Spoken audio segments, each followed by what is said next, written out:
and get straight back up. I'm like, hang on a minute. I see it here as well. I didn't even see them, but they're in for the play, and IQ's able to find Zeol and get the flash. Yeah, unfortunate for Zeol, he actually got a full reset on the kit. I think he finished that fight with Team Secret there with one bullet left remaining in the magazine. Was able to get himself an S12K and a bunch of other stuff in the meantime, but not enough to keep them going. The Falcons, though, they're also playing this position. This is very different for Alpha Gaming as well. Usually they play a little bit more of a split across the map.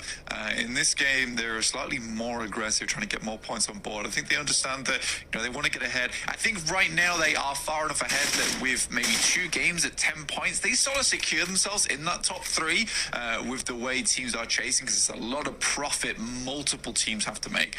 Because if Alter Ego and Go catch up to them, it doesn't really matter all that much. They would have to have Alter Ego, Go, DK, as well as Inner Circle, all doing extremely well to knock APG out. So we can kind of stop talking about APG for the time being. We're more focused over towards D+.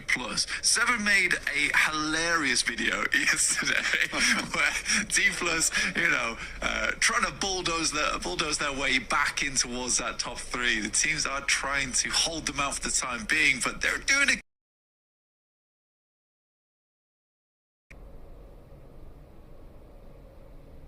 Right now with Go in 3rd. Sorry, trade against Falak, but Koa. I don't really think they have an outpost here, so they are fully committed to this position on the map.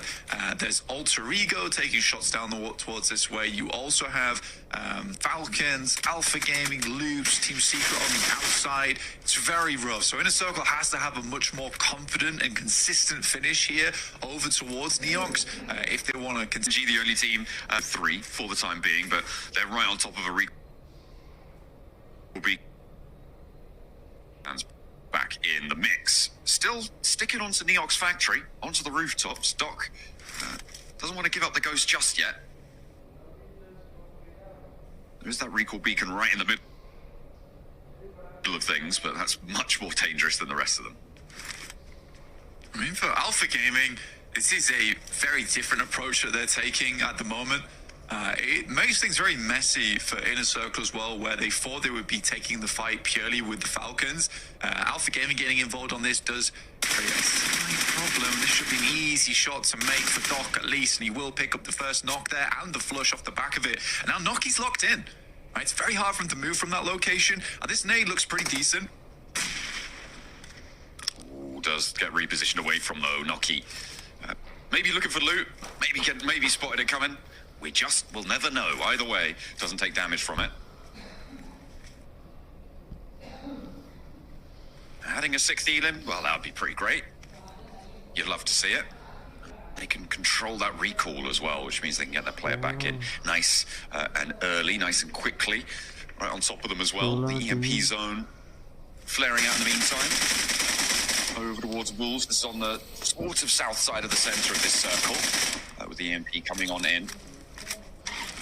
It is not ideal to be in there. It's not the end of the world, but can cause some uncomfortable situations like we saw yesterday, playing with the EMP, forcing a fight where maybe it wasn't necessary. Yeah. It's nice to see Coops on the Abacam as well. That thing is absolute laser beam at the moment. Good to see a lot of players on board though for this team, but it's coming a little too late on their side of things right now.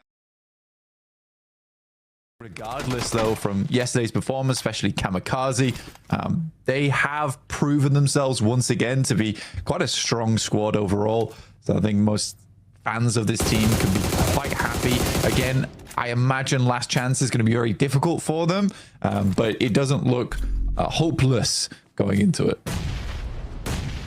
It's a glimmer, maybe, of hope. There are still qualification spots, and someone has to qualify from that Last Chance stage, right? At least one team is going to get there. Hopefully more. Circle pops in to go for it. They are now starting to get it on board, but for Tiamba, they might not be able to be quite as accessible to it. Yeah, it's a pretty unnecessary fight coming through from Inner Circle.